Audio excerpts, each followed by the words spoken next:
Everyone, I am Vijayatri, Assistant Professor, Department of Mechanical Engineering, ABS IT Ghaziabad. In this lecture, we solve a numerical on elastic constants. इससे पहले जो हमने lectures study किए हैं elastic constant, उनके बीच में relationship, उन्हीं के बेस पर यहाँ एक न्यूमेरिकल डिस्कस करेंगे। तो सबसे पहले न्यूमेरिकल का डेटा देखते हैं क्या दिया हुआ है। इसमें एक रेक्टेंगुलर ब्लॉक दिया हुआ है और उस ब्लॉक की डायमेंशंस हमारी दी गिवन है 250 mm, 150 mm and 100 mm। So in dimensions की हेल्प से हम वॉल्यूम कैलकुलेट कर सकते हैं कि उस रेक्टेंगुलर ब्लॉक का वॉल्यूम क्या होगा। So volume of the block V is equal to L into width into thickness.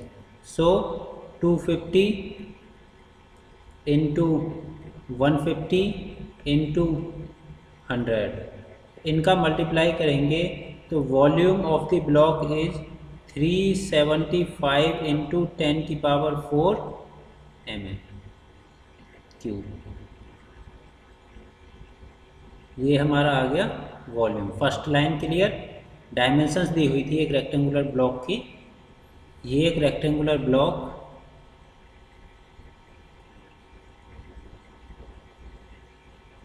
और इस रेक्टेंगुलर ब्लॉक की डायमेंशंस गिवन थी।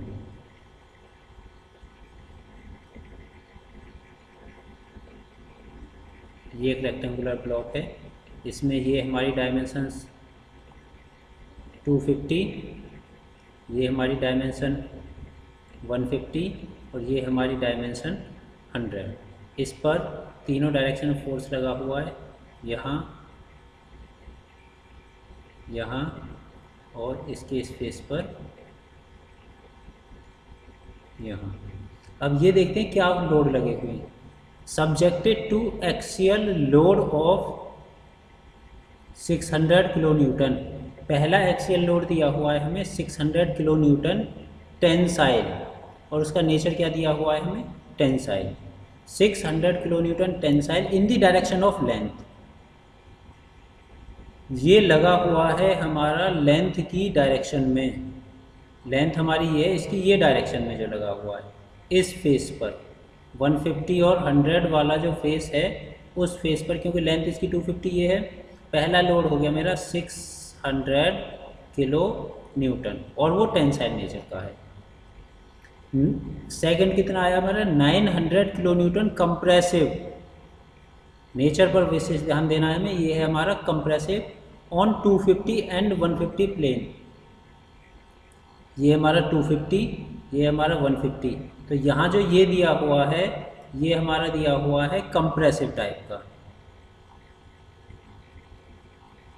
ये कंप्रेसिव। ये 900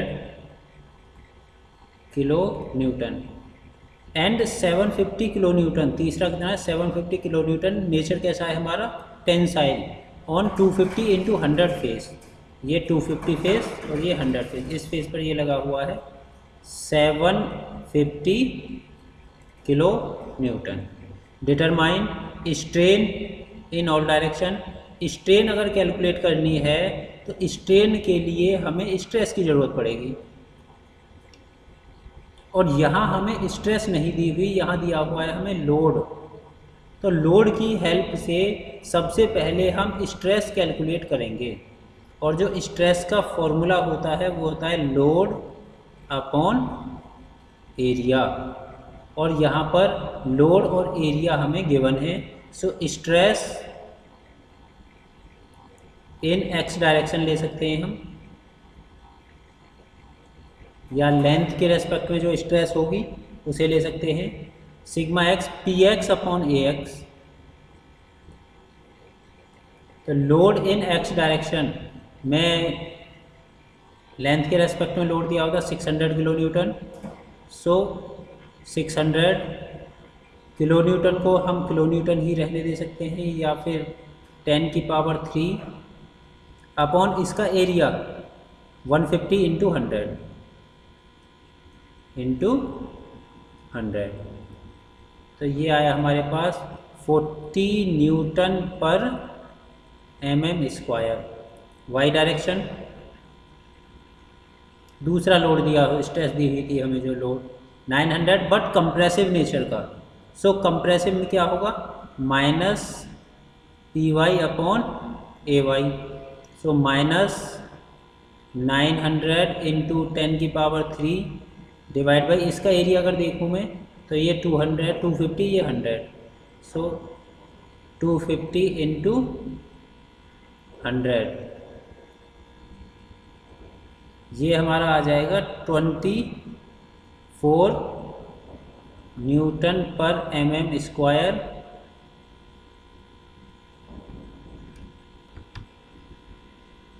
ये 9000 हमारा था इंटू 150, 24 न्यूटन। कैसे नेचर का, ये टेंसाइल नेचर था, ये नेगेटिव आएगा क्योंकि ये कैसा था, कंप्रेसिव नेचर का था। Sigma Z stress in Z direction.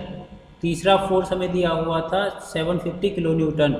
So tensile था P Z upon A Z is equal to 750 into 10⁻³ divided by area, उसके लिए देखेंगे 250 into 100। So 30 newton per mm square nature is tensile.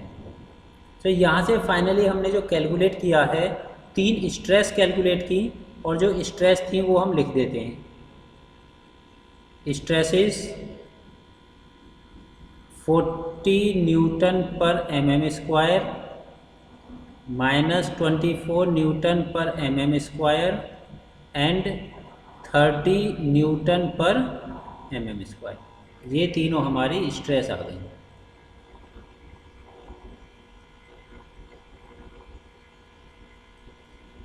अब strain calculate करने के लिए अगर हम यहाँ बात करें, ये हमारा 3D स्टेट ऑफ स्ट्रेस है।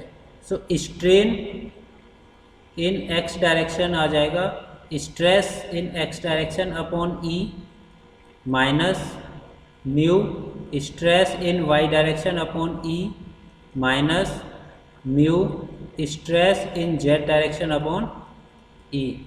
या हम कह सकते हैं 1/e कॉमन आएगा, sigma x minus mu sigma y minus mu sigma z. हम इन दोनों से म्यू कॉमन भी ले सकते हैं। So strain in x direction is equal to 1/e into sigma x minus mu sigma y plus sigma z. ये strain का फॉर्मूला आएगा according to generalized Hooke's law, generalized Hooke's law के according. अब यहाँ पर E एक parameter आया है। सो न्यूमेरिकल में हम देखते हैं, हमें E की वैल्यू दी हुई है 200 kilo newton per mm square.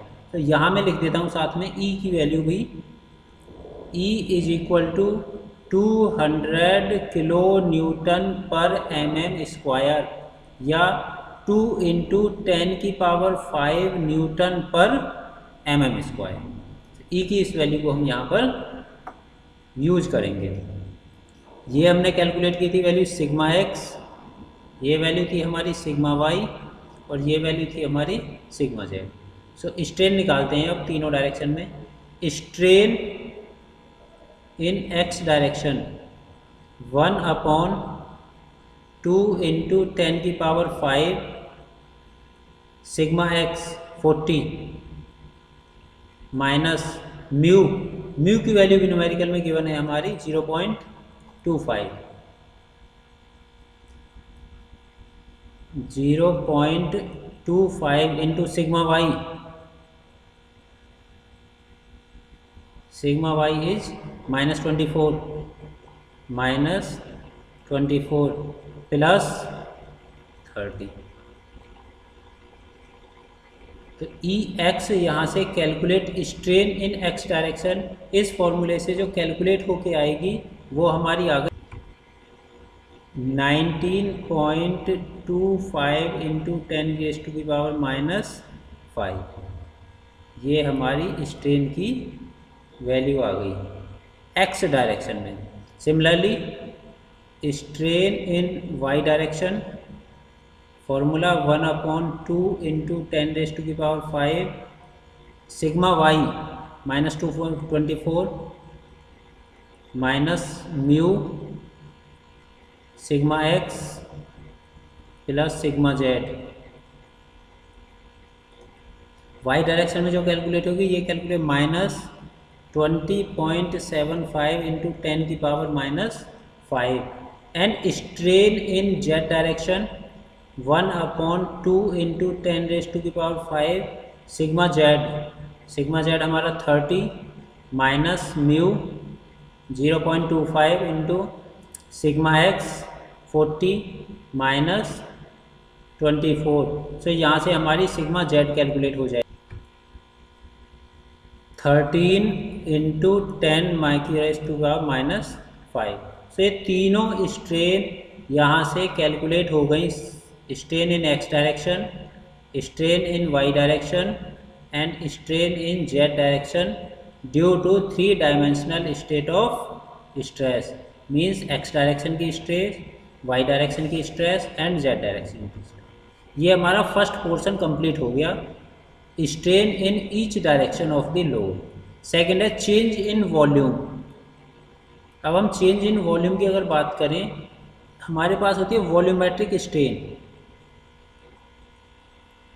Volumetric strain होती है change in volume upon original volume, या यहाँ से अगर हम देखते हैं change in volume is equal to volumetric strain into original volume. अब ओरिजिनल वॉल्यूम तो हमारे पास है, हमें कैलकुलेट क्या करना है, change in strain, volumetrically change in strain. So volumetric strain calculate करने के लिए strain in x direction, strain in Y direction and strain in Z direction. X direction में जो स्ट्रेन है हमारी वो स्ट्रेन है 19.25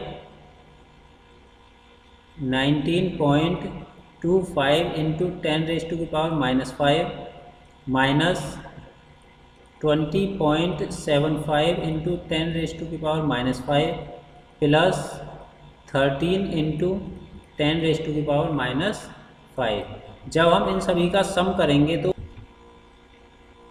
11.5 इंटू 10⁻⁻5 ये आ गई वॉल्यूमेट्रिक स्ट्रेन। अब वॉल्यूमेट्रिक स्ट्रेन आने के बाद चेंज इन वॉल्यूम कैलकुलेट हो जाएगा। Volumetric strain 11.5 into 10⁻⁻5 into original volume. Original volume हमने इनिशियल स्टेट पर कैलकुलेट किया था स्टार्टिंग में, सबसे स्टार्टिंग में अगर हम जाते हैं यहाँ ये कैलकुलेट किया था 375 into 10⁴। So 375 into 10⁻⁴ change in volume calculate हो गया 431.25 mm³। चेंज इन वॉल्यूम, इसलिए यूनिट वही रहेगी जो यूनिट हमारी वॉल्यूम की होती है। उसके बाद उसके बाद पूछते थे सभी elastic constant, modulus of elasticity, modulus of rigidity and bulk modulus, सभी हमें इलास्टिक कांस्टेंट यहाँ पूछे थे। इनिशियली जो हमने ड्राइव किए थे relation E is equal to 3K into 1 minus 2 mu. यहाँ से अगर मैं देखूँगा तो K is equal to E upon 3 into 1 minus 2 mu. So K is equal to E की वैल्यू 2 इंटू 10⁵ गिवन है हमें, upon 3 into 1 minus 2 into mu की वैल्यू 0.25। सो ये कैलकुलेट होके हमारे पास आ जाएगा 2 इंटू 10⁵ अपॉन 1.5, 1.33 इंटू 10⁵ यूनिट वही होगी जो यूनिट हमारी ई की होगी, न्यूटन पर mm²। एक दूसरा रिलेशन था E = 2g इंटू 1+μ। सो G = E/2 इंटू 1+μ। यहाँ से हम कैलकुलेट करेंगे। G = E की वैल्यू 2 इंटू 10⁵/2 इंटू 1+0.25। सो 2 इंटू 10⁵/1.25, 2 इंटू 1.25। सो G = 0.8 इंटू 10⁵ यूनिट न्यूटन पर mm²। क्लियर? हमें इलास्टिक कांस्टेंट पूछे थे G, ये रहा आंसर। उससे पहले हमने कैलकुलेट किया है K, ये रहा आंसर। चेंज इन वॉल्यूम, ये रहा आंसर। एंड स्ट्रेन, जो डेटा पूछा था फॉर्मूले वही बेसिक फॉर्मूले यूज हुए हैं यहाँ पर, stress, strain, Hooke's law and elastic constant वाले। इनसे रिलेटेड डायरेक्टली यहाँ पर हमने न्यूमेरिकल सॉल्व किया, डायरेक्ट फॉर्मूला बेस्ड न्यूमेरिकल है। Okay, thank you.